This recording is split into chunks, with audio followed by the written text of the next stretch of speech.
afternoon po sa ating lahat. Good afternoon.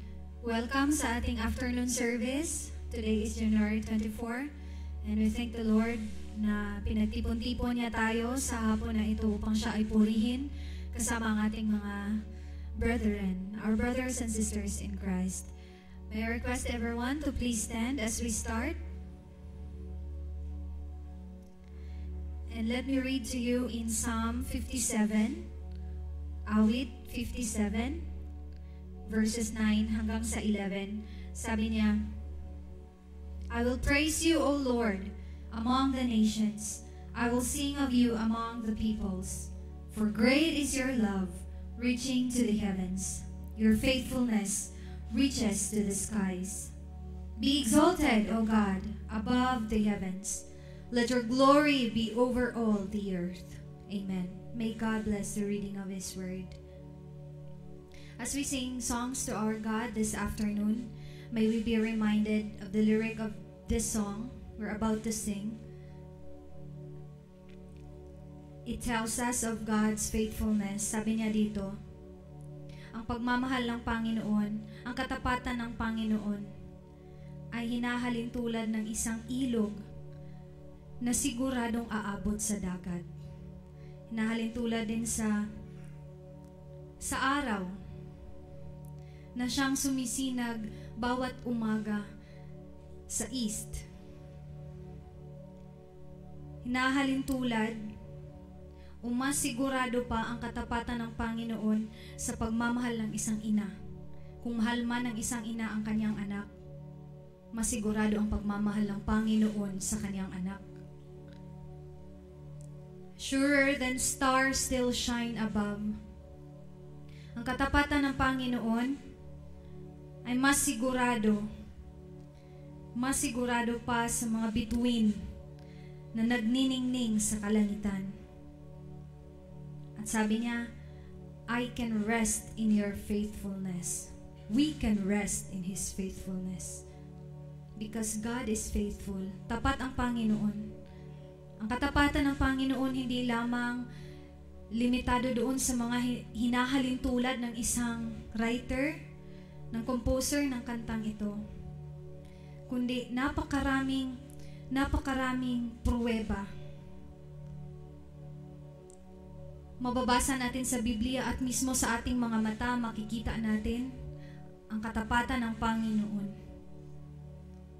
The fact na nandito tayo sa hapon na ito, nakatayo, humihinga, nagtitipon-tipon, may lakas, hindi nawawala ng lakas. It is God's faithfulness that makes us stand this afternoon praising His name. And so we sing songs to Him. Pinapurihan natin ang ating Panginoon dahil Siya ay tapat.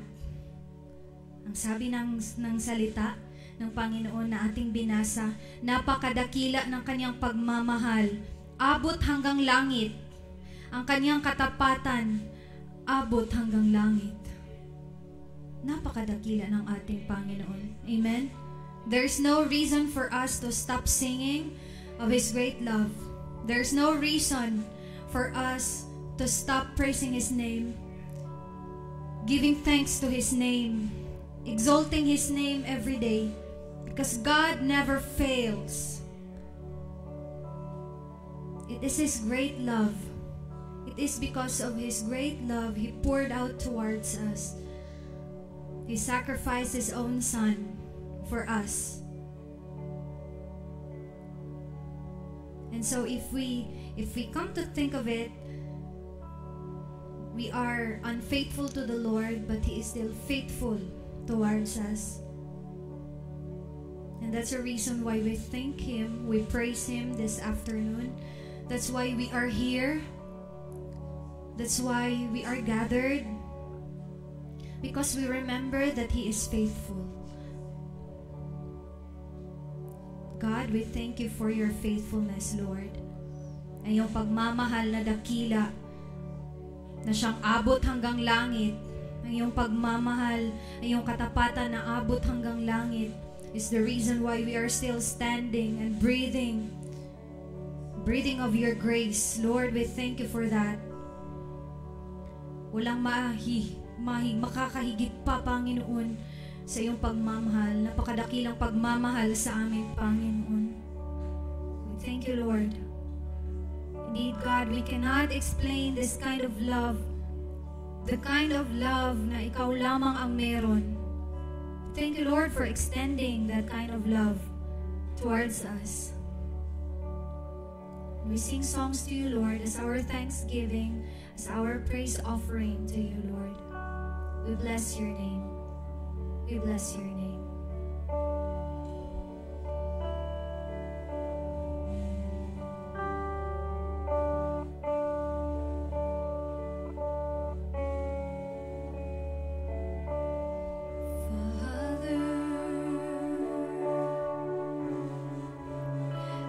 Can't explain this kind of love, this kind of grace. I know I still break your heart, and yet you run to welcome me.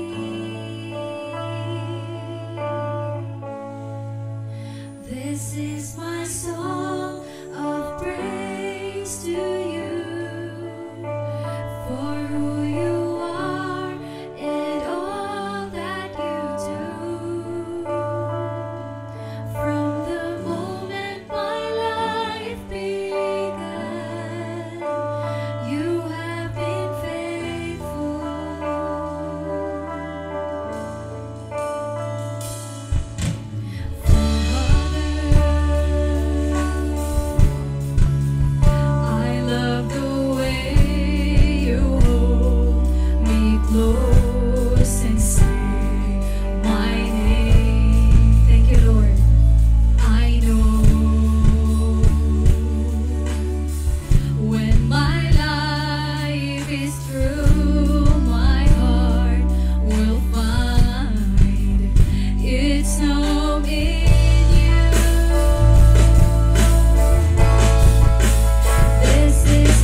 Father. Thank you, Lord, for your faithfulness.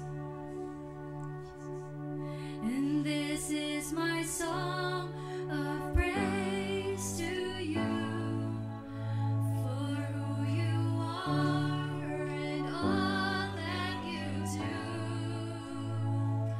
From the moment the life began, you have been faithful.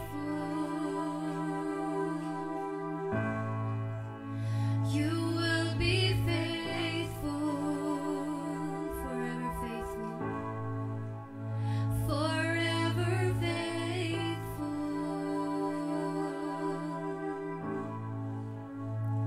My Father,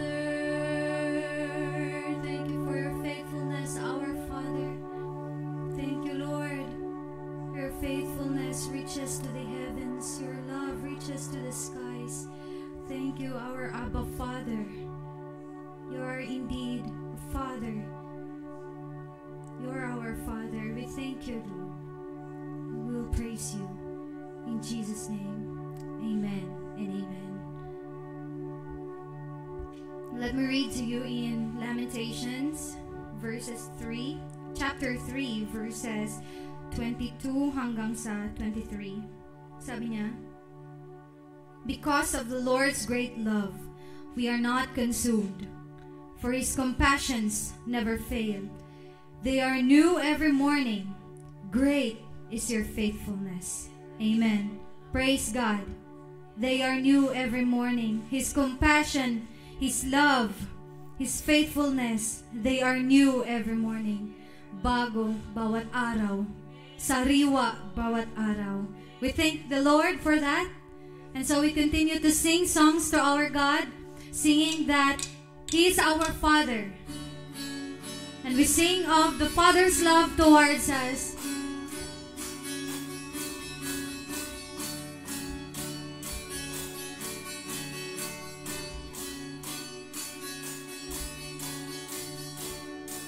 Has the sinner been forgiven? How has the rebel been made clean, or blinded eyes been made to see? How have the orphans been adopted, who hated your love and run from grace, despised and rejected all your ways? How wonderful the Father's love, the Father's love for us, that He would send His only Son to come and rescue us. He has saved us, called us blameless, guides us down when will sustain us. Oh, how wonderful the Father.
wonderful.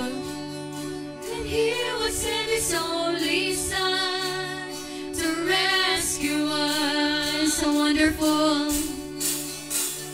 Father's love for us. That He would send His only Son to come and rescue us.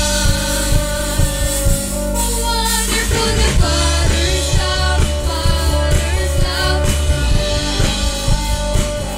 That He would send His only Son to come and rescue us. He has saved us, called us blameless, guides us now and will sustain us. Oh, how wonderful the Father's love. Your love is wonderful, Lord.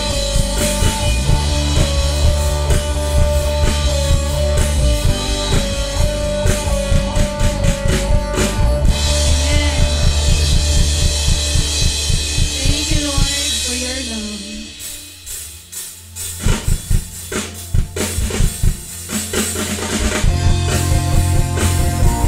It's a great day to celebrate. Our God is risen. We celebrate, for He is alive. Mystery, death is beaten, you have rescued me. Sing it out, Jesus is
day to celebrate because you are alive. You're risen from the dead. Lord, we thank you. We thank you for your grace. Thank you, Lord, for your amazing grace. We're not bound, Lord, to sin anymore because we are now under your grace. Sin has no power over us because of your grace, your mercy. And we sing songs to you, Lord, because we are free. We can freely lift our hands. Natataas namin ang aming mga boses, aming mga kamay, aming mga pagsamba sa iyo, Panginoon, because we are free. Death has no power over us because of the blood of Jesus. Thank you, Lord, for your precious blood. Thank you, Abba Father, for sacrificing your Son. And we sing to you of your amazing grace. We sing to you, God. May our songs be precious offering to your throne. May our songs, Lord, please you. May these songs, Father, adore your holy name.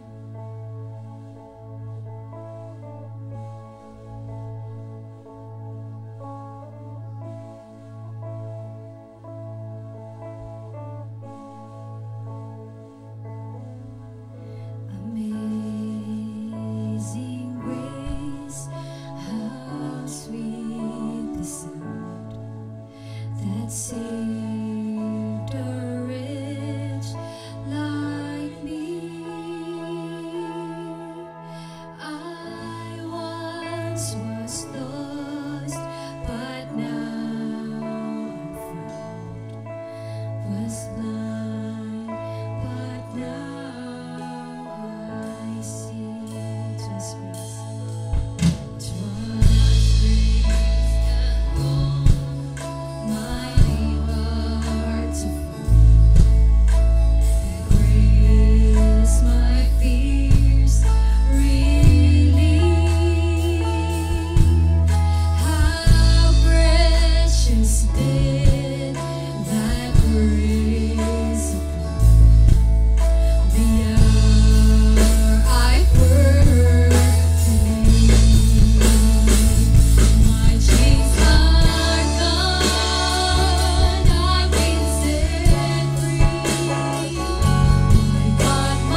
the sun forbear to shine,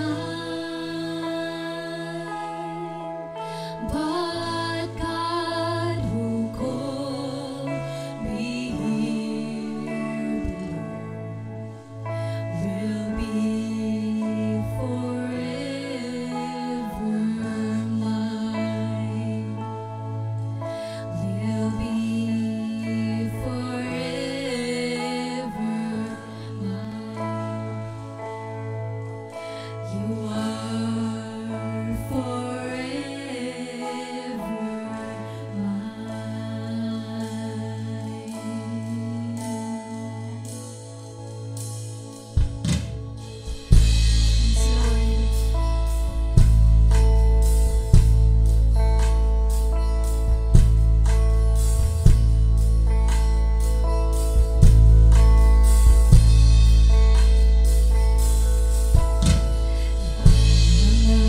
pag-asa ko, ikaw ang buhay ko, Jesus. Kahit ako'y may pangamba, basta't ikaw ang kasama, panatag na. Kahit kailan di ka nagkulang, biyaya mo sa akin laging laan. Pag-ibig mo sa akin walang hanggan, inibig mo ako noon.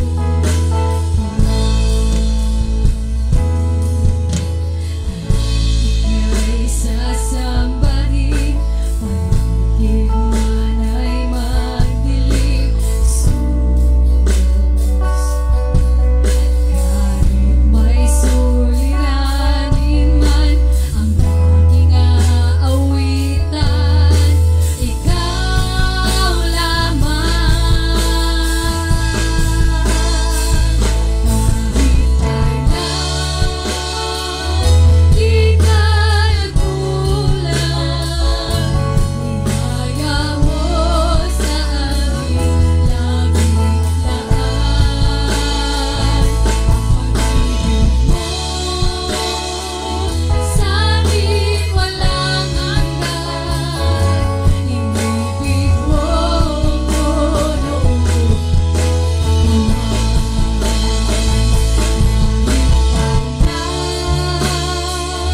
Di ka nagkulang, biyaya mo sa akin laging laan.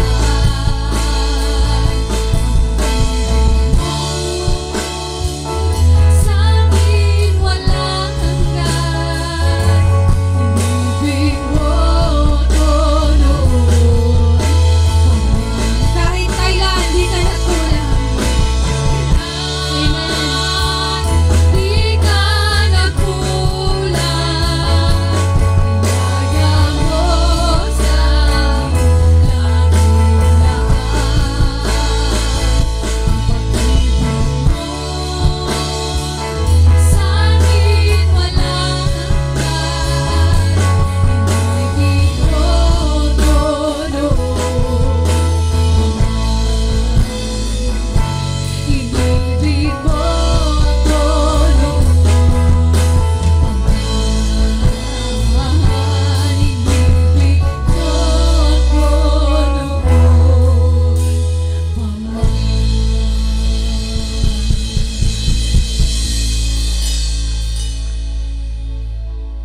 Maraming salamat sa iyong pagmamahal, Panginoon. Noon pa man ay inibig niyo na kami. Maraming salamat dahil hindi ka nagkulang kahit kailanman, Panginoon.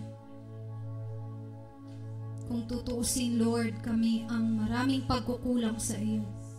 But God, di ka nagkulang kahit kailanman. This, Lord, gives us all the more the joy, the reason to thank you and to praise you Dahil hindi ka nagkulang, Panginoon, sa amin. Lord, maraming salamat. You sustain us every day. You sustain us daily, Lord. You provide all our needs. Above all, you provide a Savior to ransom us. Thank you, Lord Jesus. Pinapapurihan ka namin, Panginoon, dahil karapat-dapat ka na maluwalhati, O God. Lord, maraming salamat sa iyong pagtubos sa amin at maraming salamat na pinatawad niyo kami. Maraming salamat sa pag-justify sa amin, Lord. Thank you for sending your Son, Jesus.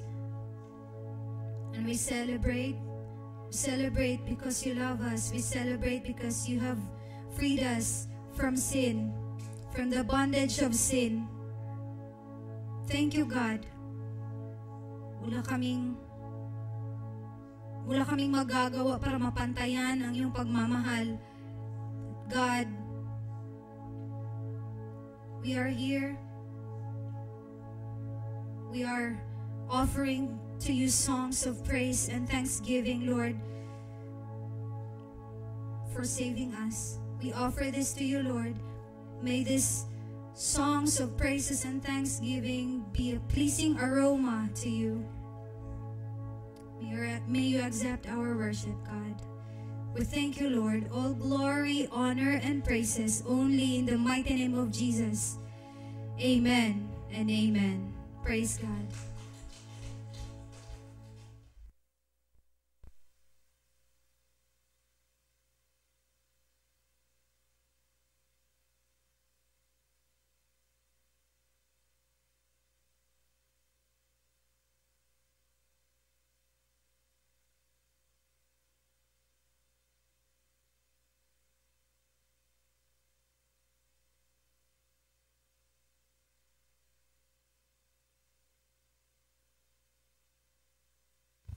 Okay, so praise the Lord. Palakpakan natin ang Panginoon Diyos.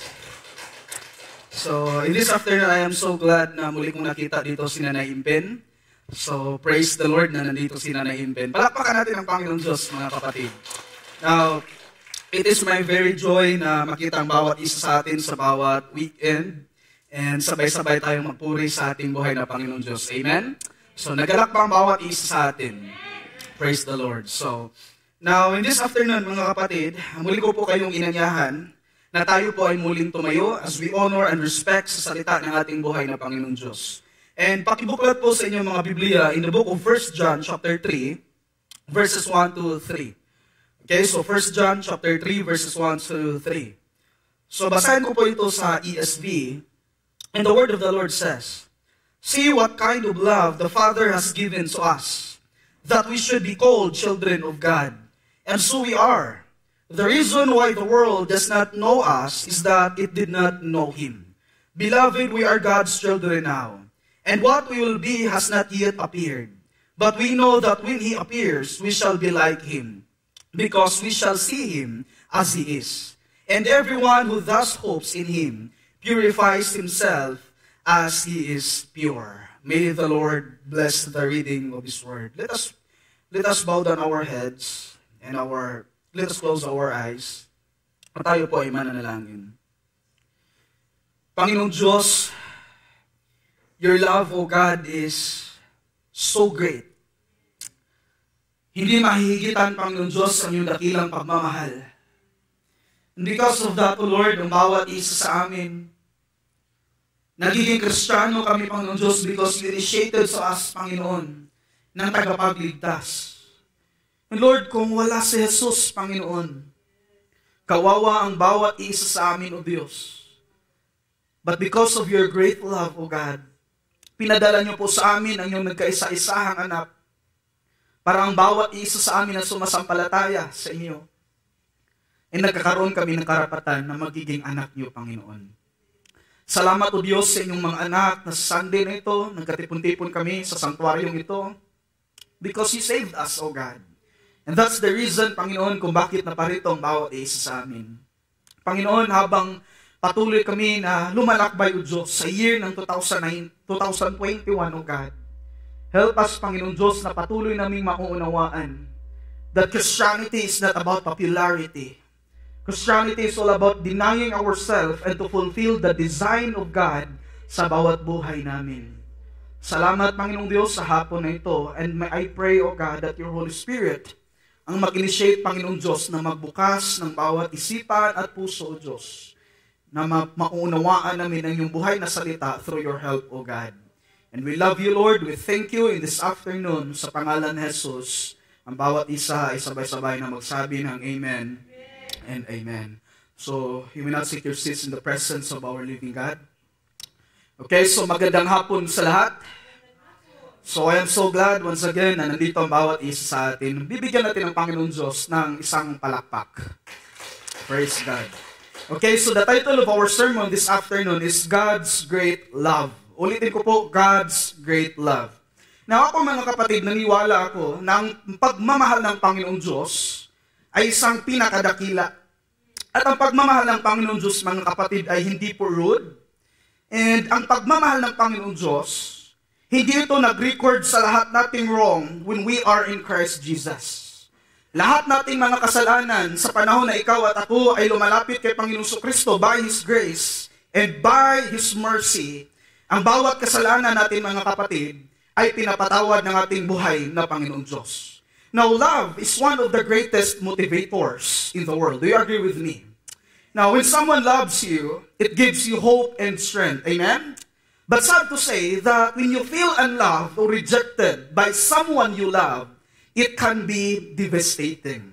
Now, every person has its own intellect, will, and emotion. And because we have this, it is natural for us as human to love and to be loved. But the question is this: what if the person that you love doesn't love you back? Now, George Matheson was a 19th century Scottish pastor. He was born with an eye defect that left him totally blind by age 18. Shortly after this, his fiancée left him, deciding she would not be content to be married to a blind preacher. Years later, at age 40, si Matheson, mga kapatid, nagpunta siya sa kanyang kapatid na babae dahil ikakasal ito. And something happened, perhaps the memory of being rejected by his own fiancée years before, that caused him severe mental suffering. And suddenly, the words of a hymn came to him as if dedicated by some inward voice. The whole thing was done in 5 minutes. And he never had to edit or correct it. At sabi sa hymno, mga kapatid, O love, that wilt not let me go, I rest my weary soul in thee. I give thee back the life I owe, that in thine ocean depths its flow may richer, fuller be. Now the third verse reflects Matheson's experience of God's love through suffering. Ito yung dapat natin hindi kalimutan, mga kapatid.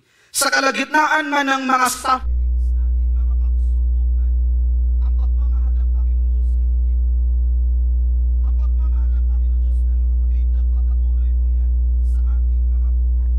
But we need to make it sure, mga kapatid, na ang pagmamahal ng Panginoon Diyos na sa atin, mga kapatid, ay nag-respond tayo ng tamang pag-uunawa at tamang mga response at gawa based sa sinasabi sa salita ng ating buhay na Panginoon Diyos.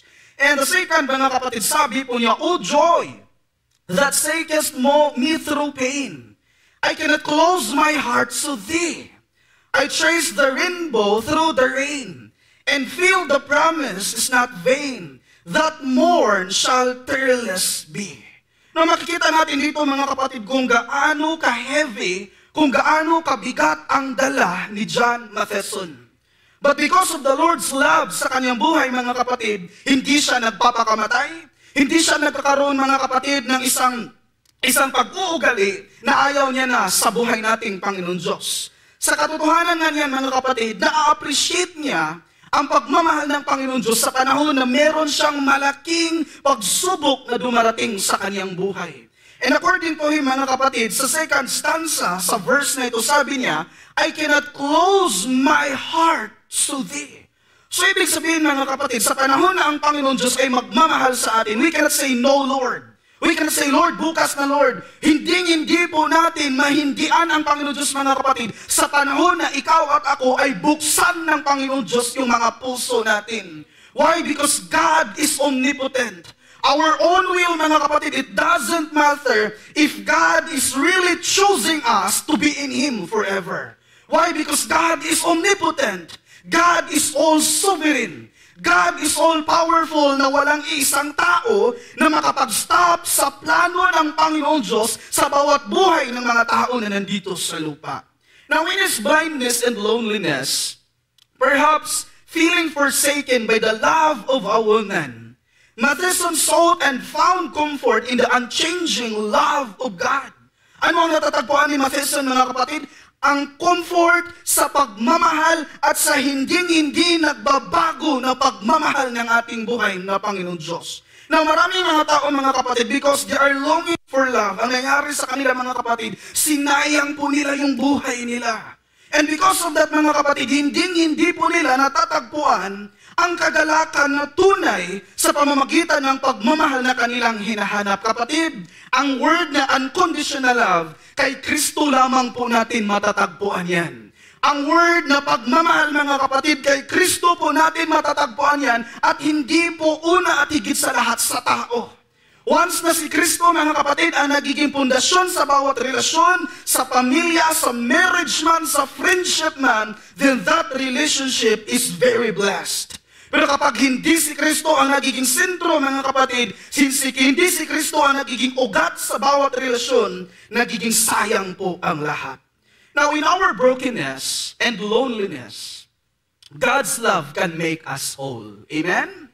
Ang pagmamahal ng Panginoon Diyos ang makapagbalik sa atin. Now, although human love is wonderful, but God's love is far greater. It is the most life-changing force in the universe. Now, in the book of Ephesians chapter 3, verses 17 to 19, si Apostol Pablo, mga kapatid, nanalangin siya sa mga taga-Ephesus. At ito ang kanyang dalangin, mga kapatid. Naway manatili si Kristo sa inyong mga puso, sa pamamagitan ng inyong pananalig. Dalangin ko na ang pag-ibig ang maging ugat at pundasyon sa lahat ng inyong gawain, upang inyong lubusang maunawaan kasama ng mga hinihirang ng Diyos, kung gaano kalawak, kahaba, kataas at kalalim ang kanyang pag-ibig. At naway maunawaan ninyo ang pag-ibig ni Kristo na hindi kayang abutin ng pag-iisip at sa gayoy mapuspos kayo ng buong katangian ng Diyos. Now dito, mga kapatid, even si Apostle Paul, mga kapatid, na nag-aaral under sa pagtuturo ni Gamaliel, mga kapatid, si Apostol Paul, mga kapatid, hindi po niya sinasabi sa kanyang mga sulat na na-measure niya ang pagmamahal ng Panginoon Diyos. Sapagkat binanggit niya dito, mga kapatid, na hindi kayang abutin ng isang tao o hindi niya kayang maiisip ang pagmamahal ng Panginoon Diyos sa kanyang mga pinipili. Bakit nga ba? The love of God sa kanyang mga tauhan is unconditional, unchanging. And you know what? That love, mga kapatid, ng Panginoon Diyos sa bawat iisa sa atin na kay Kristo na, wala pong iisa niya na makakaagaw sa atin. Now, my duty and responsibility as a pastor is to speak about this great love of God in Christ Jesus. To the extent, mga kapatid, that God opens our eyes and hearts to see it. You know what? God's love will cause us to be changed. We will be changed by His love. Why? Because the love of God is powerful. Now, the Apostle John, as just said, in 1 John chapter 2, verse 29, look at your Bible, noong nakaraang linggo, sabi niya, if you know that He is righteous, you may be sure that everyone who practices righteousness has been born of Him. And we know that the word born of Him, it means that born again. Isang taong Kristiyano. In other words, mga kapatid, according sa verse, kung ang isang tao ay siya ay nakay Kristo na, ang kanyang gawa ay magiging katulad kay Panginoong Hesukristo. And we do believe that according to the Bible that Jesus is righteous. So therefore, lahat ng tao na sumusunod kay Panginoong Kristo, magiging righteous sila because of what God has been done sa buhay nila. Now in relation to that, God's love is the reason why all of the genuine believers are serving Him. Amen? Bakit nga ba tayo naglilingkod sa Panginoon Diyos? Nang dahil sa pagmamahal ng Panginoon Diyos. Talking about Him, sharing about Him, spending time with Him, loving His people, praying for His people, and should be willing to die for Him. Alam niyo, ang tunay na Kristiyano hindi takot mamatay. Alang-alang sa Diyos. Bakit nga ba? Jesus is our first love. Ang tunay na Kristiyano, mga kapatid, handang-handa siya na magpatuloy sa paglilingkod sa ating Panginoon Diyos kahit against man sa Kanya ang mundo. Bakit nga ba? Because the love of God ang nakapagbibigay sa Kanya ng motibo na magpatuloy. Now, dito makikita natin sa verse 1a, ito po yung outline natin. God bestows His love upon us. And second main point, God calls us His own children. And under that, sa second point, God adopted us in Christ. No, mayroong question dito, bakit nga ba tayo ina-adopt ng Diyos through Jesus? Because God separated us in the world for Christ. In other words, hindi tayo niligtas ng Panginoon Diyos para magpatuloy sa pamumuhay ng kaugalian ng mundong ito. Amen? And the third one, God will someday make us like Jesus. And later on, I will emphasize that. So our main idea, nagsabi po, God's love is unfathomable. Amen? It is unstoppable. And this is unshakable love ng Panginoon Diyos. Through His love, we will be changed and will become like His Son, Jesus Christ. Therefore, the greatest love of all is God's love. Because He loves His people. Anong klaseng pagmamahal ng Diyos sa Kanyang mga tauhan? Unconditionally, and it causes them to have faith in His Son. Now, maraming katanungan, mga kapatid, ang pananampalataya ba natin ay nagmula mismo sa ating sarili o regalo ng Panginoong Diyos? Now, that question, mga kapatid, up until now, maraming mga tao na nagdidebate because of that. But if we know, mga kapatid, according to Paul in the book of Romans chapter 3, lahat ng tao patay spiritually. At dahil patay tayo spiritually, mga kapatid, wala tayong kakayahan na buhayin natin ang ating mga sariling spiritual na pamumuhay. Why? Bakit? Ang Diyos lamang ang kayang magbibigay ng buhay sa atin. Now, the faith that we have is no other than regalo ito ng Panginoong Diyos sa atin. And ito yung dapat natin hindi kalimutan, mga kapatid, na kahit anong mangyari, anak tayo ng Diyos. Now, God's unconditional love, dapat natin itong maunawaan, is exclusive for those who are His own people. He accepted us though we don't deserve His love. Amen? Hindi tayo deserving sa pagmamahal ng Panginoon Diyos, period. But because He chose us in Christ, ano nangyari sa atin? Kinahabagan tayo ng Panginoon Diyos. Now, His love for us is the reason why we should do good works. By doing good works, we are declaring that He is good, or His goodness is in us.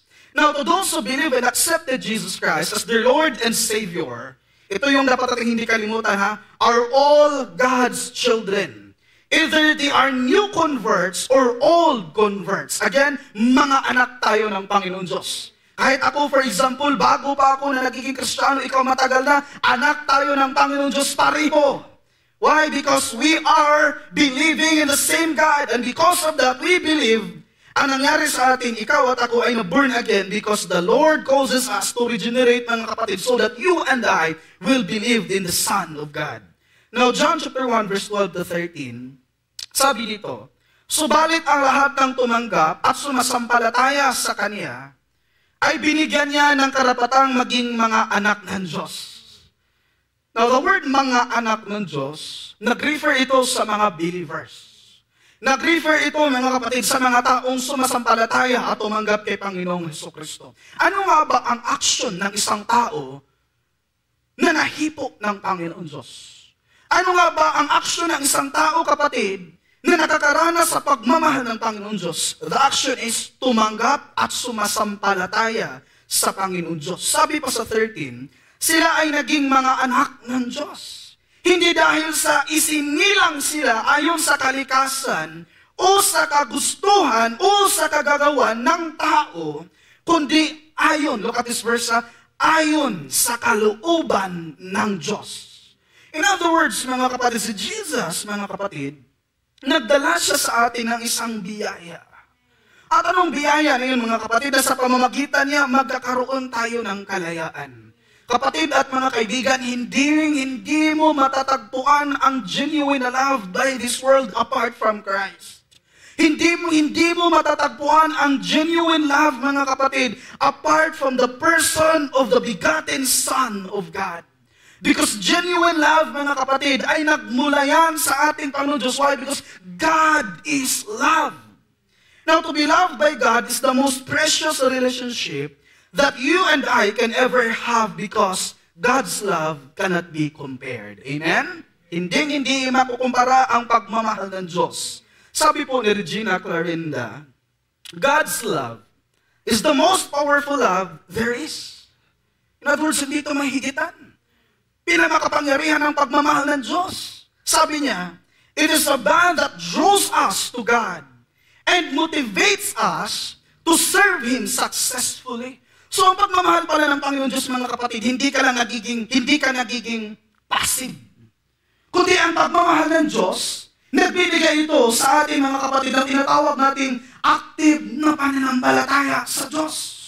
So, ibig sabihin, once na napapasa atin na ang pagmamahal ng Panginoong Diyos, ang mangyari sa atin, gagawa tayo. At ang paggawa natin, mga kapatid, that is our response sa great na pagmamahal ng Panginoong Diyos sa atin. Kaya nga, wala tayong makikita na tunay na isang Kristiyano na hindi naglilingkod sa Kanya, hindi sumasamba sa Diyos. Because ang tunay na Kristiyano, mga kapatid, sumasamba sa Diyos at sumasamba sa buhay nating tagapagligtas na si Panginoong Hesukristo. Yan ang gawain ng isang Kristiyano na nakakaranas sa pagmamahal ng ating buhay na Panginoong Diyos. Now in verse 1a, God bestows His love upon us. By the way, the word bestows is literally given, binigay. It points to the fact that God's love is not earned or deserved for the sinner, but it is always by grace that He loves us. Amen? God's love is always pure as a gift that comes from His undeserved favor or grace. Look at sa verse 1a. Sabi dito ni Apostle John, see what kind of love the Father has given to us. Now when John says here, see, it is often translated, behold. And it is both an exclamation and a command. As an exclamation, it shows that the Father's great love should amaze us. See? Nakita mo ang pagmamahal ng Panginoon Diyos? Nakikita mo ba? Na-picture out mo ba yung great love ng Panginoon Diyos sa atin?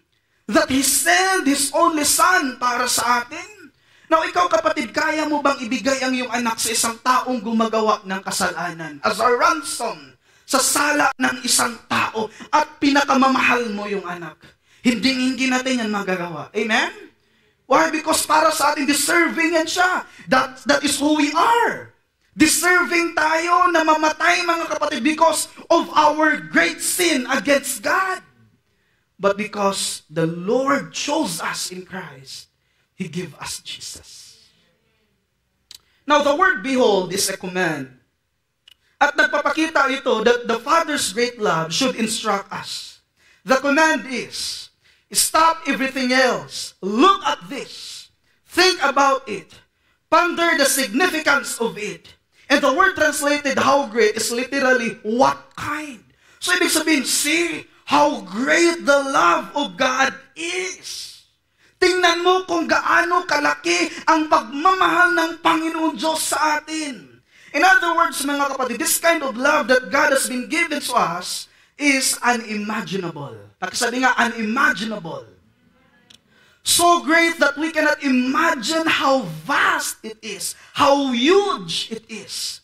Now, this verse is reminding us that the love of God for the unworthy is so great and amazing that can lead us to deep encouragement that we are loved by a great God. Now, see what kind of love the Father has given to us is a statement of amazement and gratitude for the privilege to be loved by a great God. Now, si John dito nagsisimula siya by demanding that the Christians should remember their privileges in God through Jesus Christ. Now, the love of God is pure, holy, righteous, and without any spot of unholiness. This love of God for us is free and always an undeserved privilege for the unrighteous. Amen? Kung sabihin mo sa akin, Pastor, karapat-dapat ako mahalin ng Panginoon Diyos kasi gumagawa ako ng kabutihan, Pastor, sa totoo lang, sa mata ng Panginoon Diyos, walang isang taong matuwid kung wala ang kanyang bugtong na anak. Lahat tayo masama sa paningin ng Panginoon Diyos kung wala si Kristo. Pero nang dahil si Kristo, mga kapatid, ay napapasa atin through the divine election of our living God, ang nangyari sa atin, nagiging matuwid tayo sa paningin ng Diyos because Jesus covers our sin. Now, in the book of Romans chapter 5, verse 8, sabi dito, ngunit pinatunayan ng Diyos ang kanyang pag-ibig sa atin nang mamatay si Kristo para sa atin noong tayo'y makasalanan pa. Kailan daw namatay si Jesus? Nung tayo ay mga makasalanan pa. Dito mga kapatid, makikita po natin na ang kamatayan ni Jesus, hindi po yun sa mga feeling na banal o mga taong banal-banalan. Hindi po yun para sa mga taong matuwid. The love of God is for those who are unrighteous. Sa iba pang mga translation, mga kapatid, ginamit ito mga ungodly. Mga taong ayaw sa Diyos, mga taong ayaw sa kalooban ng Diyos. Pero sa panahon na sila ay na-converted into Christianity, ang nangyari sa kanila, gumagawa sila ng kabutihan because that is the Lord's purpose in their lives. Kung tinignan niyo yung gisend ko sa inyo mga kapatid tungkol sa mga Kristiyano sa China, nakakahiya yun para sa atin. Ako, sinampala ko. Sinampala ko mga kapatid because nakikita ko na grabe natin ka-privilege dito because okay lang kahit magdala ka ng Biblia kahit saan. Because komunista ang kanilang bansa mga kapatid, pinagbabawal sa kanila ang kahit anong mga relihiyon. So ano nangyari? Habang nandoon si Pastor Wayne, mga kapatid, ang nangyari po at that time, tinatanong niya ang mga Kristiyano, mga 22 sila, ano ang mangyari sa atin kung tayo ay mahuhuli nila? Alam niyo kung ano ang sagot nila? Mabibilanggo tayo for 3 years. And 6 months, if I'm not mistaken. And another question, ilan na nga ba sa inyo dito ang nakakaranas na nabibilanggo because of Jesus? Alam niyo kung ilan sila? 18 out of 22. Kapatid, nakikita po natin sa ating panahon ngayon, that the most hated religion in the world is Christianity. Alam ba natin yan? Marami na po mga misyonary, mga kapatid, na namatay because they're serving God. Marami po mga misyonary, mga kapatid, na pinunggutan sila ng ulo nang dahil sa pagsunod nila kay Kristo. Marami po, even the apostles, mga kapatid, even Jesus himself, ipinako siya sa cross because there are lots of people who hated him. But you know what? Lahat ng tao, mga kapatid, na kinahabagan ng Diyos, sila lahat ay naglilingkod sa Diyos. Alam nyo, naisabi ko sa inyo maraming beses, isa akong klase ng tao na ayaw ko sa Diyos. Galit ako sa mga pastor. Galit ako sa aking mga magulang. Na dahil gusto ko na magiging katulad kami ng ganito, mga kapatid, ganito, mga kaklase ko, ganito pamumuhay nila. But look at this, tingnan nyo yung nangyari sa atin. And because ang mga magulang ko, mga kapatid, nag-start sila ng pioneering at the time sa Leyte. Napakahirap po sa sitwasyon at that time. And nakala ko, ganito pala ang Kristiyano? Hirap pala. And we need to forsake the Lord. But you know what? Ngayon, mga kapatid, I can stop asking God, Lord, sorry, Lord, sa mga nagagawa ko. Siguro ikaw dito, you have a mindset katulad sa akin at that time, nagalit ka sa pastor. O galit ka sa akin, galit ka sa mga kapatiran natin sa panahon na ikaw ay kinukorek. But you know what? The purpose why the Word of God is correcting us and why the Lord is using them to correct us because they loved us. Alam niyo ano nangyari sa mga taga-China at the time? Ang iba sa kanila, mga kapatid, magsakay sila ng train para makapag-fellowship for 13 hours. Imagine that. 13 hours para lang makapag-church, para lang makapag-fellowship sila, para lang makita nila ang kanilang mga kapatiran. And this proven, mga kapatid, sa panahon na nag-pasyal kami ng aking asawa sa Bakersfield, na dati natutuwa ako kasi isa kong ma-meet at that time sa mga Battle of the Bands, yung isang bahista rin sa isang simbahan na lagi naming pinupuntahan, mga kapatid. Sasali kami at that time, minsan magkatagpo kami. Minsan sa mga concert for a cause, magkakita kami, ibang grupo siya, iba din yung grupo ko. Sa habang katawan ng Panginoon Diyos, mga kapatid, nagdi-disciple siya, may tinuturuan siya sa Bakersfield. At habang tumitingin ako sa kanya, uy, bakit nakarating ka ng Palawan? At sa tingin niya parang, ikaw yan, Ben? O ikaw din yan, bro? So ano nangyari, mga kapatid? Nag-usap kami, at alam niyo ano nangyari, may kasama siya na isa sa mga Chinese, and at that time, alam niyo kung ano nangyari? Hindi siya sumasali sa mga picture because hindi pwede. Grabe natin ka-privileged Christians.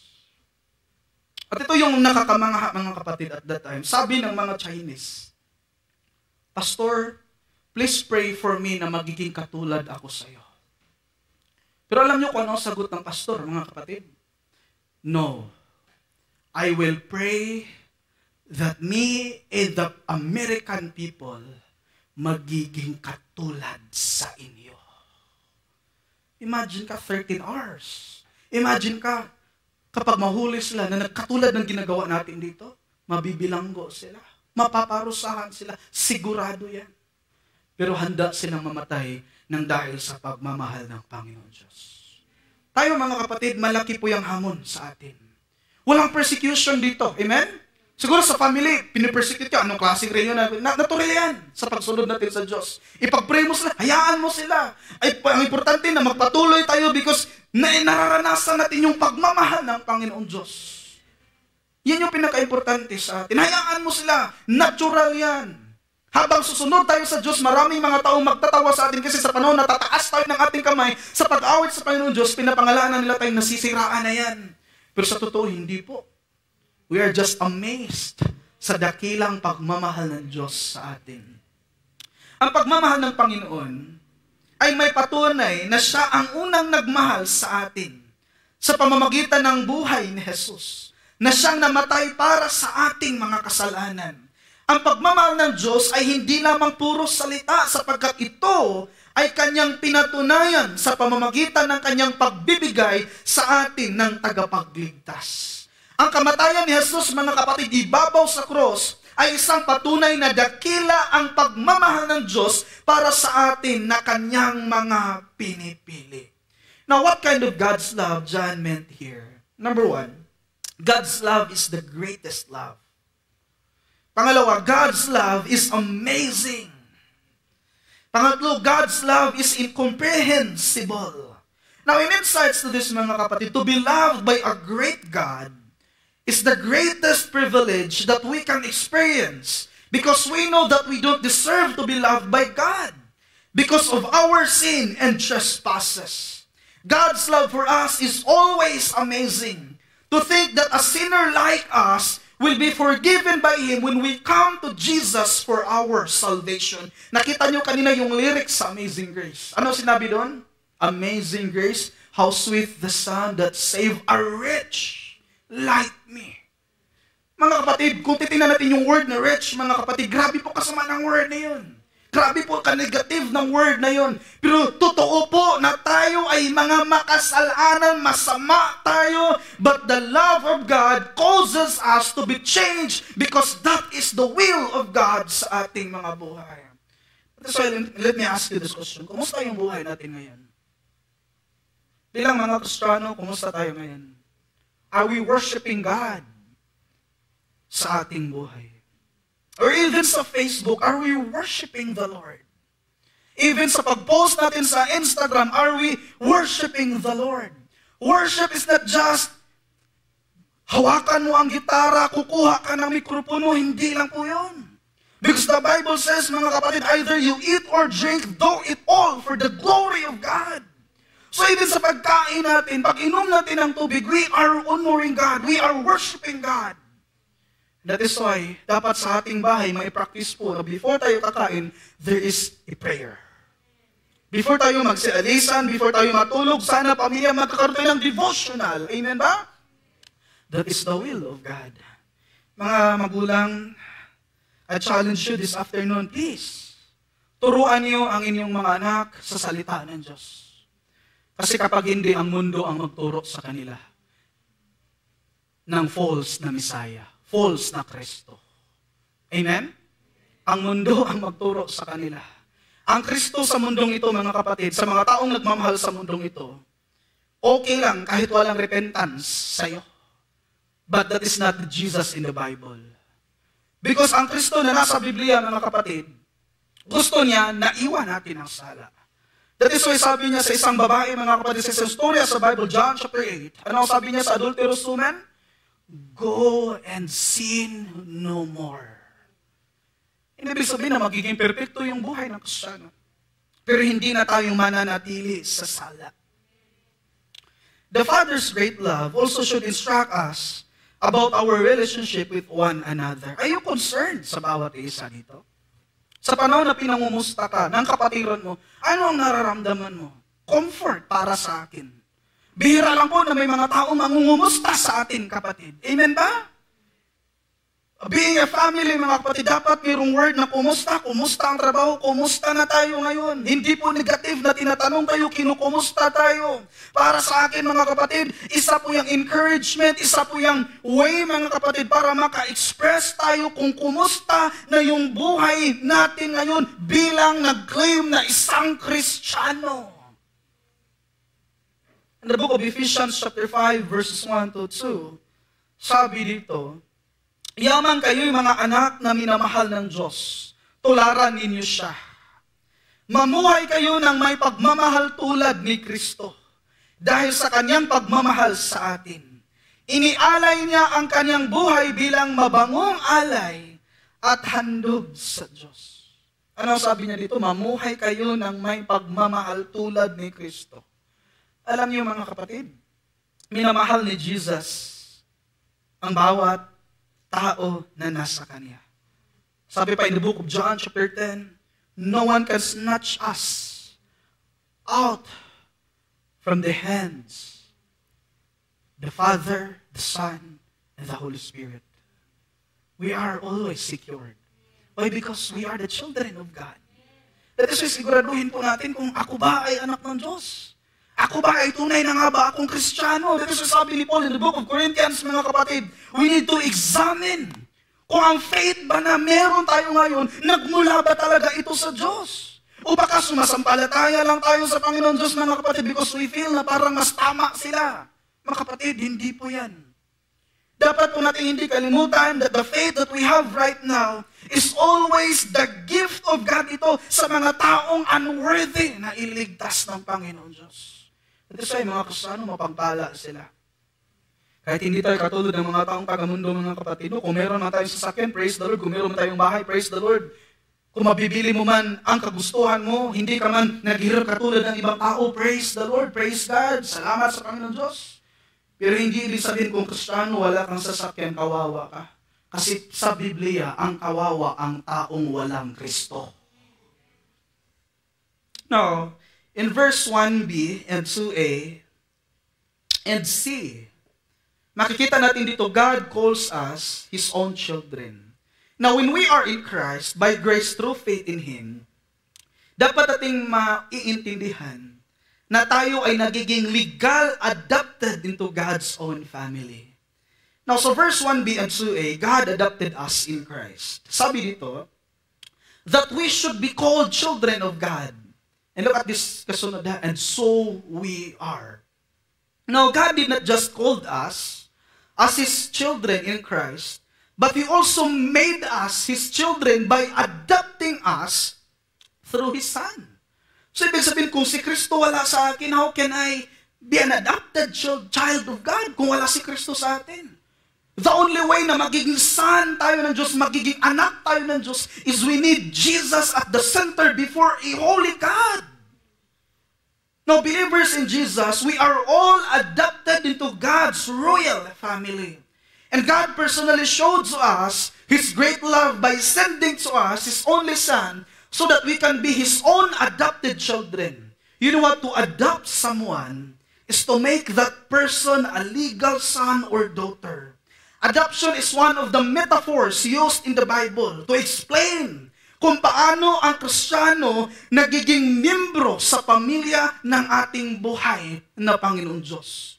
And si John dito, mga kapatid, nagpapakita sa atin na ang mga Kristiyano nagiging legal sila na adopted children by God in Christ Jesus, and He fully paid the penalty of our sins at the cross of Calvary. Paano tayo nagiging adopted child of God? Sa pamamagitan ng kamatayan ni Jesus ibabaw sa cross. Yan po ang kabayaran sa lahat nating kasalanan. Kaya nga, tinubos tayo ni Kristo. Jesus came so that we might receive adoption to sonship. Amen? Now, the question, Pastor, sa panahon ba na nanalangin ako na may Kristo na ako, nakikinig ba ang Diyos sa akin? Yes, absolutely. Nakikinig ang Diyos sa atin. At hindi na siya nakikinig sa atin, kasama natin siya. Remember, God is with us. Now, the book of Galatians chapter 4, verses 4 to 7, sabi dito, ngunit nang sumapit ang tamang panahon, isinugo ng Diyos ang kanyang anak na isinilang ng isang babae at namuhay sa ilalim ng kautusan upang palayain ang mga nasa ilalim ng kautusan. Sa gayon, tayo'y maituturing na mga anak ng Diyos. At dahil kayo'y mga anak ng Diyos, isinugo niya ang Espiritu ng kanyang anak sa ating mga puso na tumatawag sa Diyos ng Ama, Ama ko. Ginawa na kayo ng Diyos na mga anak at hindi na mga alipin. Ano nga ba yung ibig sabihin dito? Alipin. Alipin ito sa pagkakasala, mga kapatid. At kung gayon kayo'y mga tagapagmana niya. In other words, mga kapatid, ikaw at ako na may Kristo, malaya na tayo mula sa sala. So knowing that you are a Christian, bakit nga ba mananatili tayo sa sala? Kristiyano tayo eh. Amen ba? We are free. Amen? Malaya ang Kristiyano na magpuri sa Panginoon Diyos. Malaya ang Kristiyano na gagawa sa lahat ng kabutihan dahil pinalaya sila ng Diyos. Now, Jesus successfully paid for our sins. Through His death at the cross, we are free to live for His glory. And you know what? We are victorious because of Him. Pastor, another na naman na variant. Pastor, sa COVID, Pastor, ito yung dapat natin hindi kalimutan. God is sovereign. Kahit kung hindi man sa COVID, mga kapatid, kung panahon na natin, pero hindi ibig sabihin na lisensya yan para magiging tama. Amen ba? So tayo mga Christians, we have to obey sa mga protocol. Kasi hindi man tayo pinagbawalan na sambahin natin ang Diyos. Amen ba? Now, Jesus, mga kapatid, save us to fulfill the design of God in our lives through Him. Now, gusto kong dalhin kayo sa isang talata in the book of Romans, or Roma, chapter 8, verse 15. Sabi dito, sapagkat hindi espiritu ng pagkaalipin ang inyong tinanggap, upang kayo mamuhay sa takot. Sa halip ang inyong tinanggap ay ang espiritu ng pagkupkup upang kayo'y gawing mga anak ng Diyos. Kaya tayo'y tumatawag sa Kanya ng Ama, Ama ko. Ano daw ang natanggap natin? Spirit of, hindi yung fear. Ano klaseng espiritu ang natanggap natin? Na ikaw at ako, nagkakaroon tayo ng confidence because of what Jesus has done for us. Now, so verse 1b in chapter 3, sabi dito that we should be called children of God. At dinugtungan niya, and so we are. Ano nga ba yung ibig sabihin, and so we are? Now, si John dito, mga kapatid, nagsasalita para sa atin as that our real identity is that we are a child of God. And that is always a great privilege for us to become a member of His royal family. Christians are the people of the future. Amen? You and I have the brighter hope that awaits us in Christ Jesus. Pero kung si Kristo ay wala sa atin, hindi po brighter ang matatanggap natin. Darkness po. Bakit nga ba? Si Jesus alone is the light of this world. Sa verse 2a, Beloved, we are God's children now. Now, the word beloved here is referring to those who are members of God's family. And John next refers, mga kapatid, to his readers as beloved or dear ones. Being a child of God is not a future event for the believer. Pag sabi nito, we are His children from the point when we believe into eternity future. Ibig sabihin, at that time, the Lord is giving you the right to become one of His children. In other words, sabi pa ni John Piper, mga kapatid, salvation is a present experience and a future experience. May mga tao na nagsabi sila, paano ba natin malalaman kung maliligtas ba tayo na wala pa mang nakapunta sa langit? Sure ka? How about those people na namatay, na kinuha ng Panginoon Diyos? How about those apostles? At ano ang sabi in the book of Ephesians chapter 2, verse 8 to 9, For it is by grace you have been saved through faith. And that is the gift of God. Paano natin malalaman na tayo ay ligtas? Sa pamamagitan ng ating pananampalataya kay Panginoong Jesucristo. Now when John says that we are God's children now, he simply means that our sonship in Christ, Jesus is a present experience. Now let me read this with you, mga kapatid. The truth of the matter is that the word adoption was not a common in the Jewish world. A person's standing was based in his right, birth. This is the reason that if man died, his brother was supposed to marry the widow. The first son to be born of the new marriage would be legally considered the son of the dead brother so that his family line would continue. There was never any thought of the widow adopting a son to carry in the family name. In John chapter 3, Jesus is speaking to Nicodemus, a Jewish leader, and he uses the Jewish concept of being born again or born from above to explain how one is brought into God's family. At paano dinidescribe ni Jesus doon? It is only by the work of the Spirit of God. In other words, mga kapatid, the word adoption, I am really sure na matatagpuan natin ito in the New Testament. But even in the Old Testament, makikita natin ito, mga kapatid, that it is already foretold. Sinabi na ito ng mga propeta. Now, listen carefully. Kanina, Jewish world. Ito na naman. In the Roman world, adoption was a significant and a common practice. Today, we can write a will and leave our wealth and property to anyone we want. Lalaki man yan o babae man yan. Now, in the Roman world, with the few exceptions, a man had to pass his wealth onto his son. If a man had no sons, or he felt that his sons were incapable of managing his wealth or were unworthy of it, he would have to adopt someone who would make a worthy son. Now, the word adoptions were not infant adoptions, as is common today. Older boys and adult men were normally adopted. In some cases, the adoptee might even be older than the man who was adopting him. When the adoption was legally approved, the adoptee would have all his debts canceled and he would receive a new name. He would be the legal son of his adoptive father and entitled to all the rights and benefits of a son.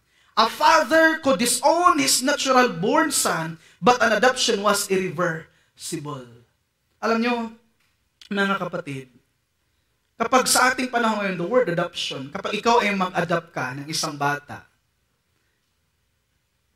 kinakailangan paggawa ng isang papilis para gawing legal. Hindi siya lower sa iyong, for example, ikaw may original anak at gusto mo pang mag-adopt. No. Nagiging equal siya because ginawa yan ng legal ng batas.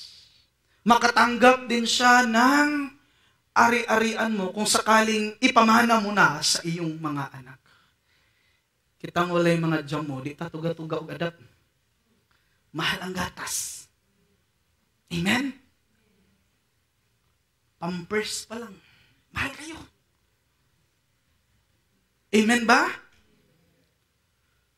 Kaning mga bata, araman na sila ha. Labi na itong sige sunod sa feelings. Kiatra na yun ito. Pero kung makarealize ng mahalon na sa pampers, no? Dito patuga-tuga. Amen? Katong kimad lang ang naong bawa, magunahon na nga mahal ang bugas. Nay, barato. Panghatag sa city. Pero every kubid rin may hatag. Nya, ang kubid kausara man eh. Ni ko man sa kubid, wala na may libre galing sa gobyerno. Wala na eh. Muna, mga dalaga, kayo mga dalaga, huwag kayong magmamadali.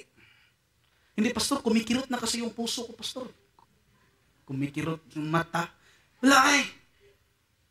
Pagpuyo, mag-aral ka ng mabuti. I-enjoy mo yung pag-aral mo. Worship the Lord, serve the Lord while still you are young. Kasi kapag magkaasawa ka na, di lang imong naong malaylay, malusyang, pati ang pitaka mabuslot. Amen? Perting amen as mga nanay. Katong kauyabon na, suko kay sa kuha. Sige lang, tinuod man eh. So na, nag-agi mo pugos inyo ha. Iba no yung feelings ang sundin ng tao. Alam ba natin yun? Amen ba? Kapag feelings ang sundin at hindi ang katotohanan, hindi ang realidad, naku po. Marami na nagsisi niyan. Yaugwa na ibugas, mukanta na yung sa kilid. E pagituman ako ang giingon sa akong nanay.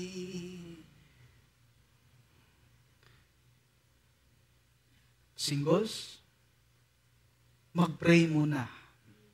Lord, nasaan na ang gihanda mo para sa akin, Lord? I always remind this sa mga kabataan na yung tao na hinahanda ni Lord para sa iyo, naka-predestined na yun, hinanda niya na yun para sa iyo. Ipag-pray mo.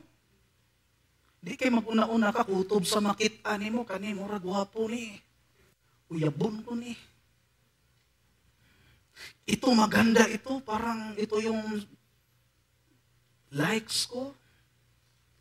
I-follow ko to sa Instagram. Ipang-unfriend ko lahat ng kaibigan ko sa church.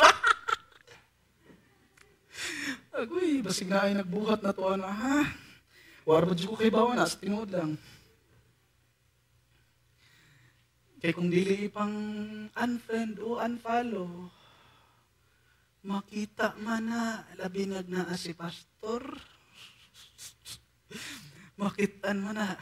Ingat lang guys. 2021. Alam nyo, ang mahal dito sa Palawan, nakita niyo ba yun? Sa totoo lang, mahal dito sa Palawan. Pamasahe 20. Tanungin ka pa, hatid po kuya, saan po? Abad Santos. Magkano bigay mo doon? 10 kuya. Hindi. O, diba? Niya, pastor, sige lang pastor, mag-asawa lang ako ng maaga, pastor, kasi may trabaho man si mama.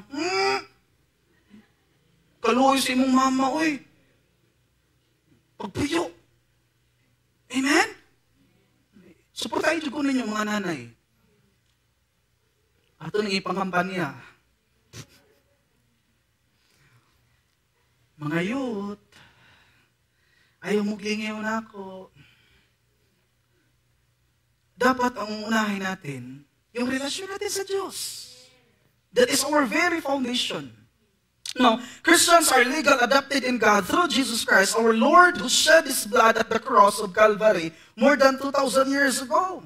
Sa panahon, mga kapatid, na ikaw at ako ay lumapit kay Kristo through faith, lahat nating utang sa Diyos, lahat nating mga kasalanan ay nahugasan yun sa pamamagitan ng sacrificial death ni Jesus at the cross. So we Christians, we have to rejoice. Oh, happy day. Happy day. Hinugasan ni Lord ang mga kasalanan natin.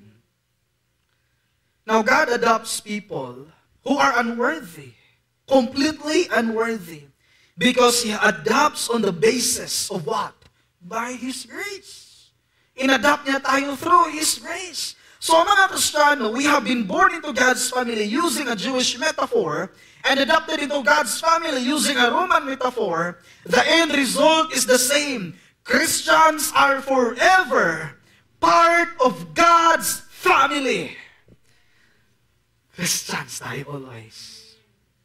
Now, verse 2c, God separated us in the world for Christ. We are designed by God for Him. We are saved by God for Him. Now, sabi dito, verse 1c, the reason why the world does not know us is that it did not know Him. May tanong ba kayo sa inyong isipan? Bakit ba, pastor, sa panahon na nagiging Kristiyano na ako, bakit ba, pastor, na may iba na talaga yung tingin sa akin, yung mga unbeliever friends ko? Na-question mo ba yan? O nasuya ka sa ilaha? Pastor, bakit ang mga Kristiyano di na yun mag-inom? Bakit ang mga Kristiyano, pastor, hindi na pwedeng magpatuloy sa kasalanan? Kung Kristiyano ka, bakit ka magpatuloy sa kasalanan? Amen ba? Ayaw kasuya sa mga tao nga perishing. Huwag kang mainggit sa mga taong perishing. Dapat ang tingnan natin si Kristo. Ang tingnan natin ang mga tao na sumusunod ng may tapat sa ating Panginoon Diyos. We need to follow even their good example. Huwag kang magpa-influence sa mga bad influence. Now, Apostle John is very clear here that the Christians and the worldly people will never be one, because the people who love this fading world did not know who God is. They just know God by their lips, but they don't know who really He is. Now, when we come to Jesus for our salvation, there will be people who will hate us and would not understand why we serve God. Christianity is not for popularity, kung alam natin yan. But it is all about Christ being the one who reassures us of our identity. Because apart from Jesus Christ, our identity in this world is in vain. But in Christ, our identity is rest assured. Look at the life of Manny Pacquiao. Look at the life of Venus Sarah. They are really changed by the living God. Bakit naman? Because ang pagmamahal ng Panginoon Diyos sa kanila, according to them, sapat na sa akin. Bakit nga ba ako bakit nga ba ang magiging hangarin ko na ako ay sisikat pa? Na alam ko naman ang pagmamahal ng Panginoon Diyos sa akin ay sapat na. Amen? That is why in the book of 1 John chapter 2, verses 15 to 17, nagpaalala sa atin, do not love this world. Alam niyo, ang mabibigay sa mundong ito, mga kapatid, kagalakan, may kagalakan na makukuha dito. Pero hindi po panghabang buhay. Kung ikaw may mga barkada ka, ang iba mo mga barkada, tumalikod sa'yo sa panahon na may problema ka. At sa panahon na may problema ka, kahit nagkaaway kayo ng pamilya mo, anong ginagawa mo? Umuwi ka sa kanila. Mag-aagyog na ako nato, no? Amen? Amen ba? O sa panahon na may problema tayo, Christian, saan tayo lumalapit diretso? Sa Diyos. Amen? That's why, love the Lord, love your family, love every one of us here, and show compassion to unbelievers. Now, John chapter 15, verse 19, sabi dito, kung kayo'y taga-sanlibutan, kayo'y mamahalin nito bilang Kanya. Ngunit hindi kayo taga-sanlibutan, kundi pinili ko kayo mula rito. Kaya napupuot sa inyo ang sanlibutan. Pastor, bakit nga ba hindi nag-end sa akin ang mga pagsubok, Pastor? As long as dito tayo sa mundo, mga kapatid, we have to expect ng mga problema sa buhay. Amen? And we have also to expect, mga kapatid, that in our loneliness, in our brokenness, God will never forsake or even leave us. The Lord is always sa ating side. Another, James chapter 4, verse 4.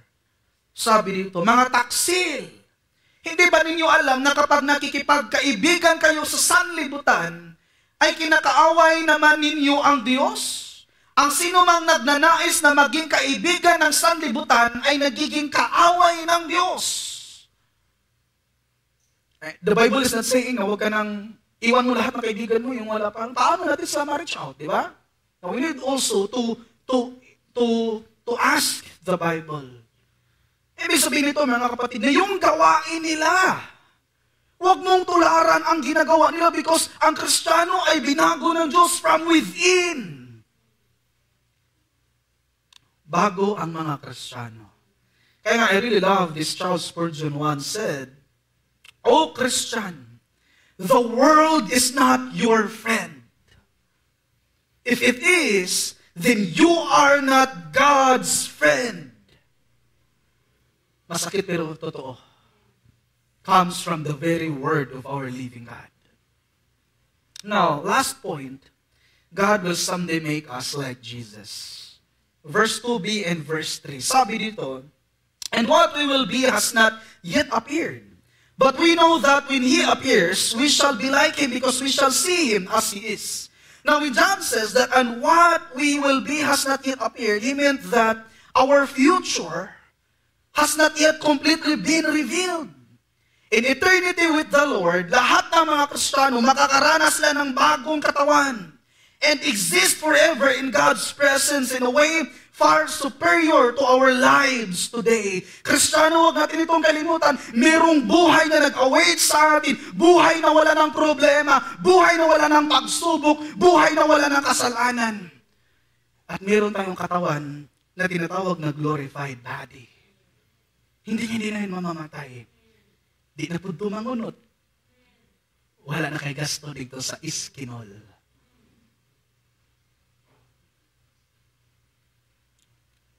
Perfect body ang ibibigay ni Lord sa atin. Kaya nga, yung oras natin, i-invest natin yun kay Lord. Amen ba?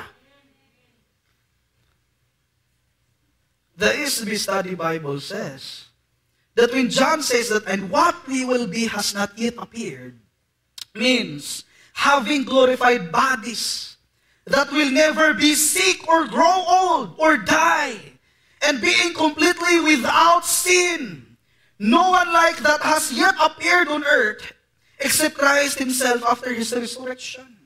In other words, mga kapatid, sa panahon na ikaw at ako ay makasama na natin ang Panginoon Diyos, sa panahon na ikaw at ako ay kukunin na ni Kristo, kapatid, ang katawang ito ay papalitan ito ng Diyos. Bakit nga ba itong katawan na ito, hindi ito makakapasok sa kaharian ng Diyos? Because ang sin nandito sa katawan na ito. But that glorified body is always perfect.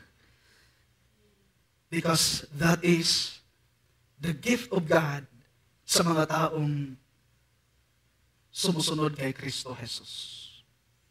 Now, we shall be like Him means that Christians will be morally without sin, intellectually without falsehood or error, physically without weakness or imperfections, and filled with the Holy Spirit. But the word "like" does not mean identical to. And believers will never become omnipotent. Amen. Bawag natin itong kalimutan. Ang mga Kristiyano, hindi tayo magiging omnipotent. Amen? Because Jesus is superior than us.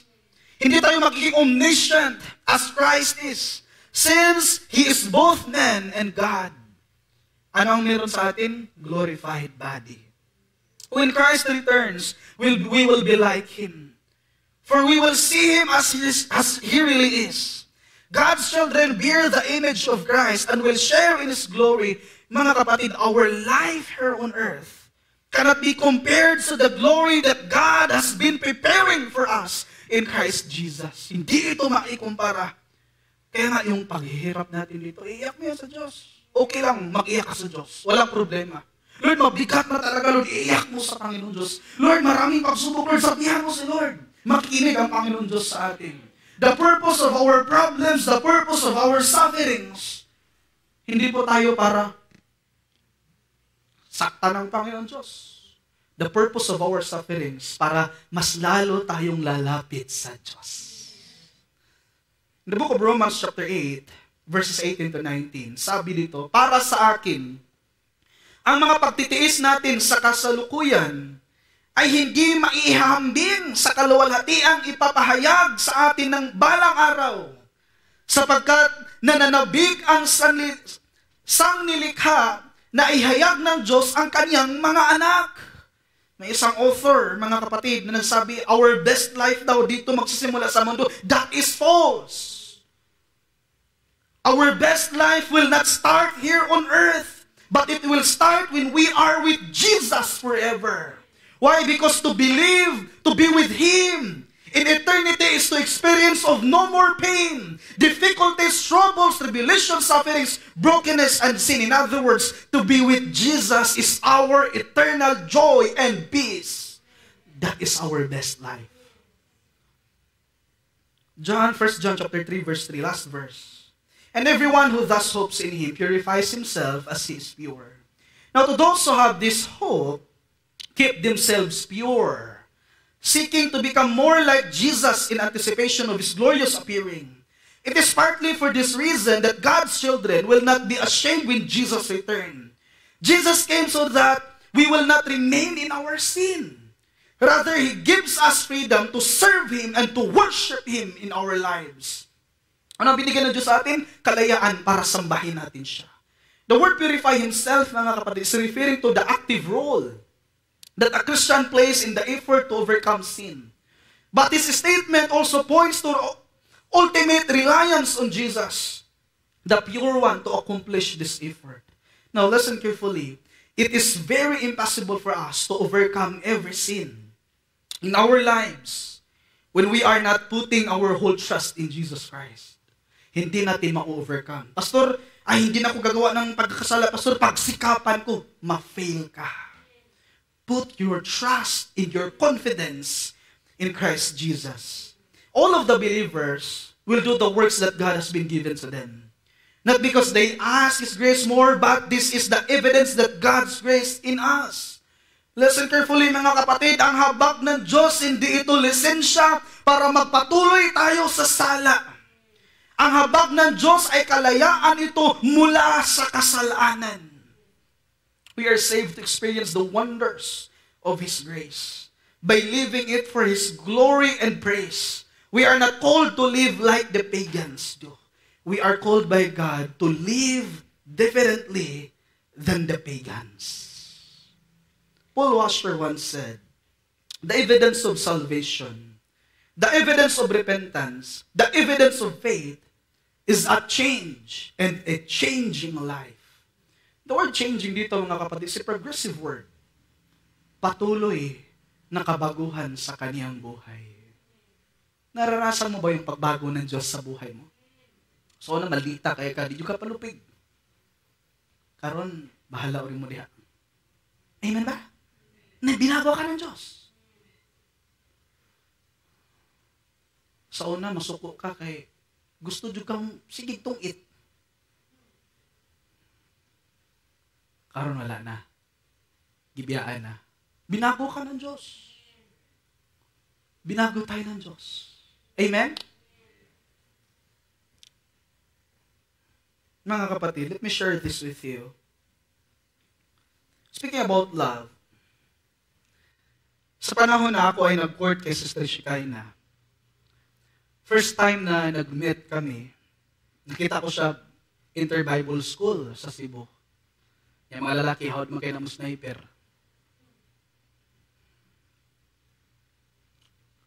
And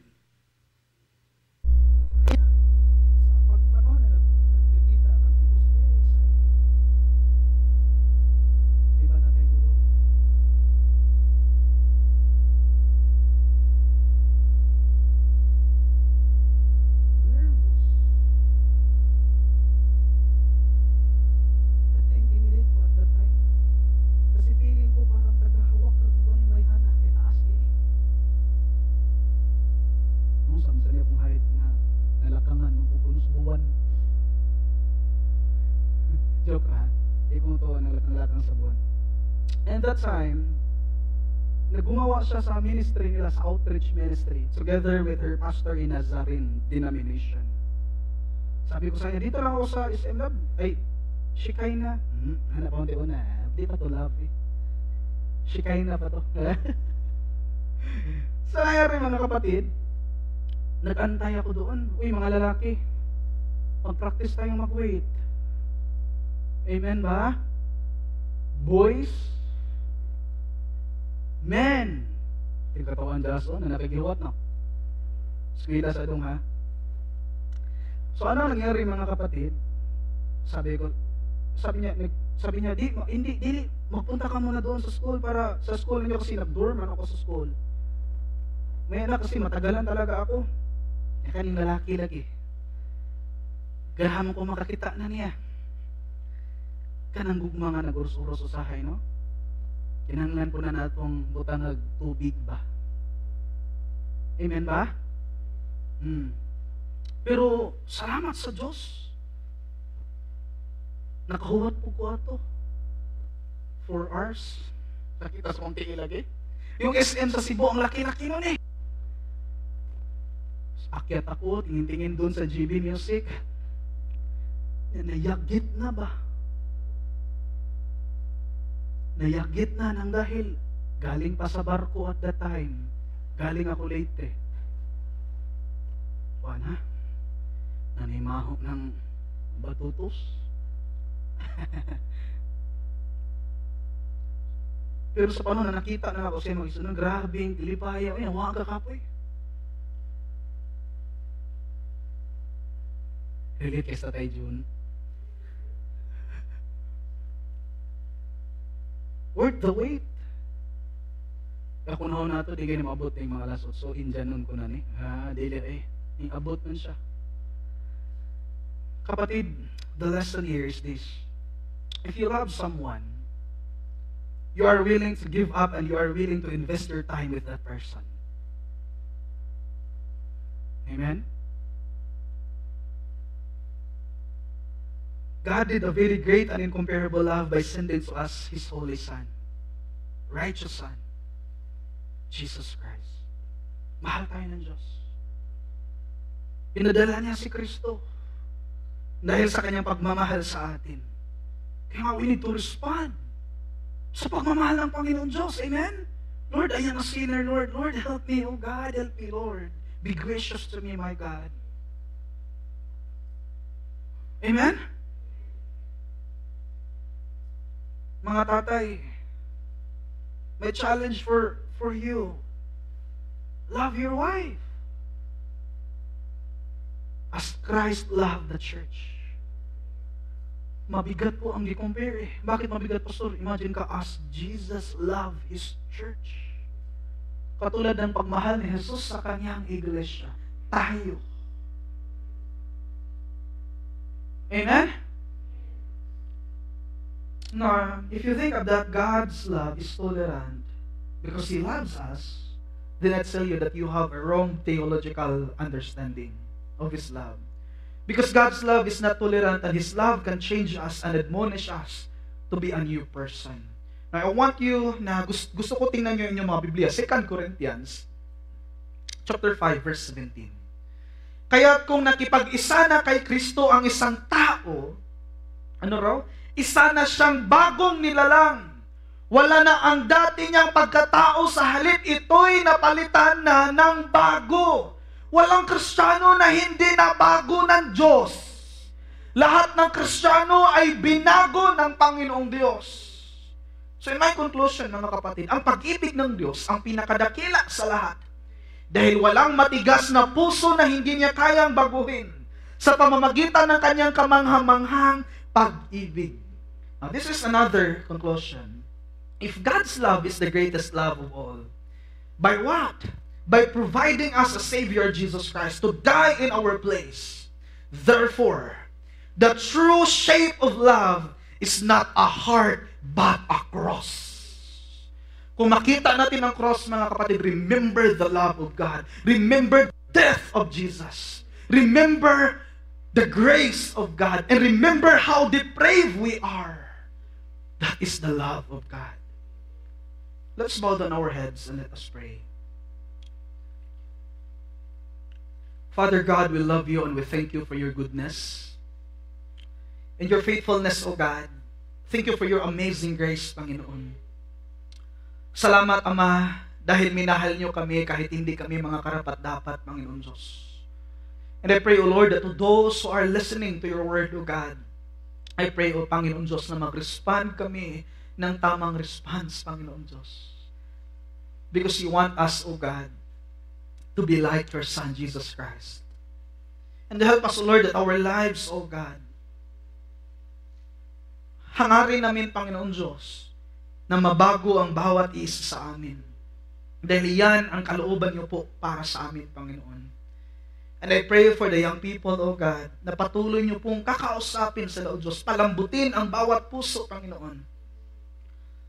That you are our first love, O God. At sa bawat relasyon, Panginoon Diyos, sa mag-asawa, O God, sa bawat pamilya, Panginoon, I pray na ang pagmamahal ng Diyos ang magiging pundasyon sa lahat ng ito, Panginoon Diyos. And may your great love, O God, ay patuloy na mananatili sa aming puso, Panginoon Diyos, hanggang sa iyong pagbabalik. Salamat, God, for your goodness, O Lord. Bless these people, O God, with your word. We bless you, Lord.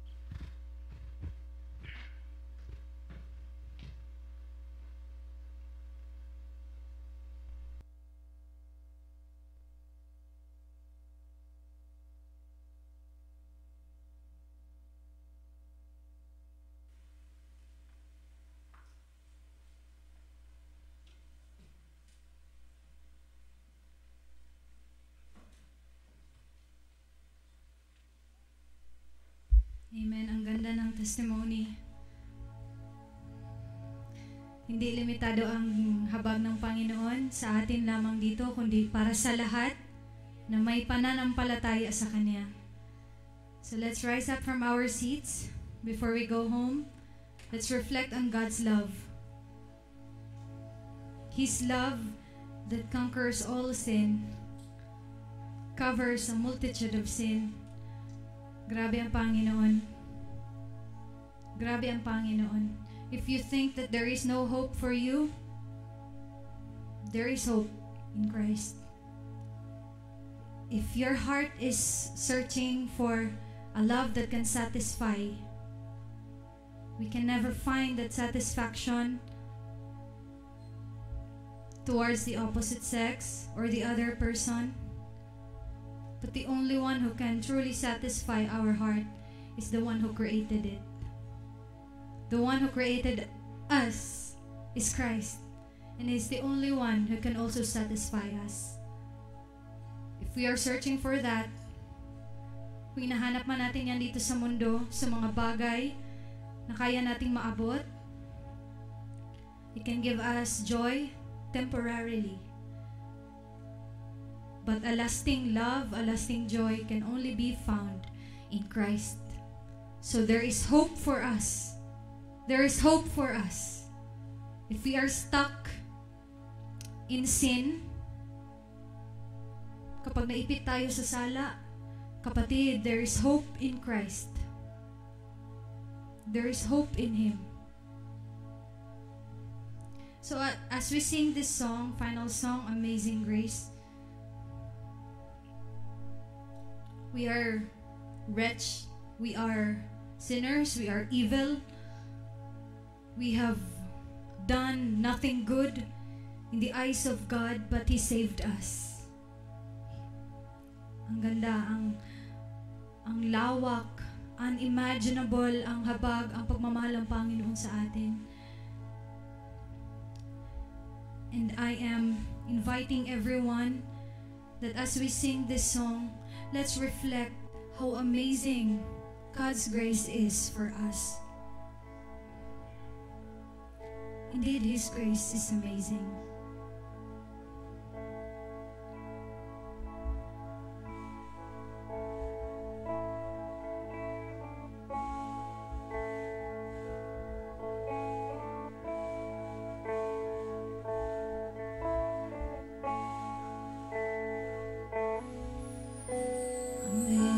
Amazing grace, how sweet the sound that saved a wretch like me.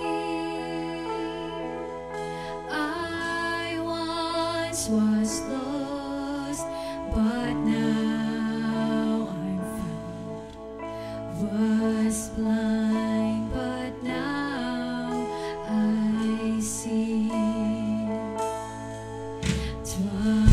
grace that taught my heart to feel and grace my fears relieved.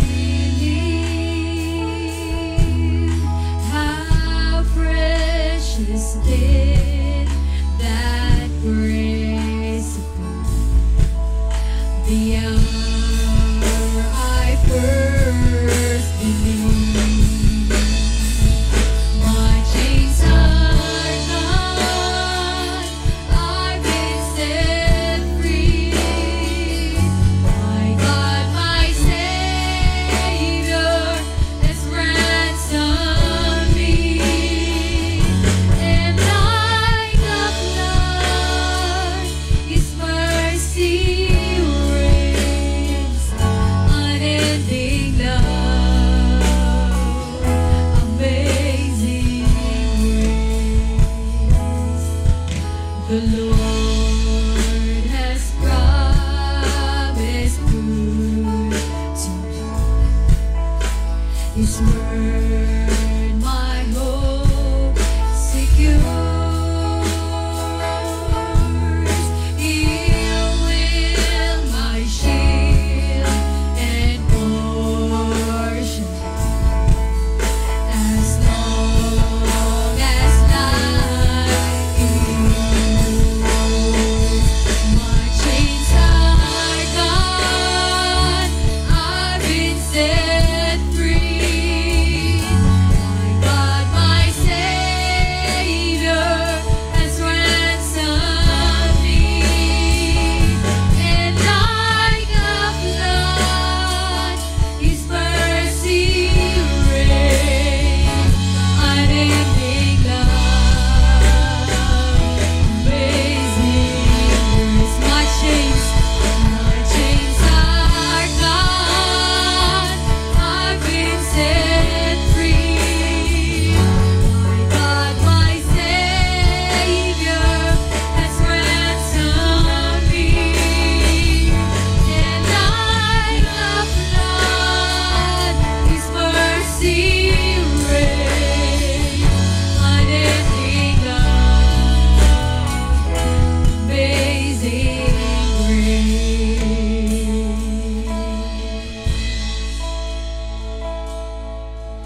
The earth shall soon dissolve like snow. The sun forbear to shine, but God who called me here below will be forever mine. Let's declare, will be forever mine. Say to the Lord, you are forever mine. You are forever mine. You are forever ours, Lord. Only because of your grace, only because of your amazing grace. We thank you, Lord, for saving us from the pit of sin. Maraming salamat sa iyong pagligtas sa amin mula sa putik ng pagkakasala. Maraming salamat, Panginoon, sa iyong pagpadala na iyong bugtong na anak na si Jesus, na siyang naging sacrifice, na siyang naging ransom, na siyang naging kabayaran sa aming mga sala. Dahil walang niisa sa amin, Panginoon, na iyong mga nilikha na kayang makabayad ng aming mga pagkakasala, ng aming utang sa iyo, Panginoon. It's only Jesus' death on the cross that paid the penalty of sin. We thank you, Lord, for sacrificing your Son. We do not deserve this, God, because we are not worthy of this. Di kami karapat-dapat nito, Panginoon. But God, we thank you for your great love of the Father, our Abba Father. We thank you for that, Lord. That's why we are here, God. Maraming salamat sa bawat isa na nandito ngayon. Panginoon, aming dalangin na ang mensahe na aming narinig hindi lamang hanggang sa aming mga tenga, kundi hanggang sa kaibuturan ng aming puso at kaluluwa. Panginoon, tulungan mo kami na mamuhay ayon sa iyong salita, hindi ayon sa kagustuhan ng mundo, hindi ayon sa kagustuhan ng aming mga laman, sa kagustuhan ng aming sarili, kundi ayon sa iyong salita. Oh Lord, help us. We cannot do this alone, Lord. Only by your grace, Lord, na magiging posible ang lahat ng ito. Panginoon, kami ay sumasamo sa iyong harapan. Patuloy kang mahabag at maawa sa amin, O God, to do your will. We thank you, Lord, for your people. Ikaw ang patuloy na magpala sa kanila, Panginoon. May the message today, Panginoon, ay isang pagpapala sa aming buhay, naming madadala sa aming pamilya, Panginoon. Sa buong linggo na ito, Lord, I pray na aming ipamumuhay ang mensahe na aming narinig, hindi lamang sa buong linggo na ito, kundi sa buong araw ng aming buhay, Panginoon. Turuan mo kami na susunod sa iyong salita at gagawa kung ano ang sinasabi ng iyong salita. Lord, be with us this week. Be with us, Lord, sa lahat ng aming mga ginagawa. Ang aking mga kapatiran, Panginoon, ikaw ang magpala sa kanilang mga hanap buhay. Ano man ang kanilang pinagkakaabalahan, Panginoon, nawa ikaw ang masentro. Ikaw nawa, Panginoon, ang maluwalhati sa lahat ng mga ginagawa ng aming kamay, Panginoon.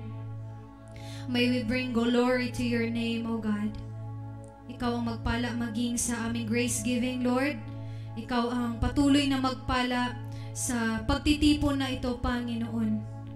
Use us, Lord, and use this treasure for the expansion of your kingdom. We glorify you, O God. We also thank you for the life of our pastor. Continue to bless him, Lord. Continue to pour out heavenly wisdom. Continue to give him understanding, knowledge, Lord, as he study, para mapakain, O God, ang yung mga anak. Maraming salamat, Panginoon. Pinapapurihan ka namin, dinadakila namin ang iyong pangalan. Walang katulad sa iyo, Panginoon. All glory, honor, and praises only in the mighty name of Jesus. Amen and amen. Praise God. Happy Sunday. God bless us all.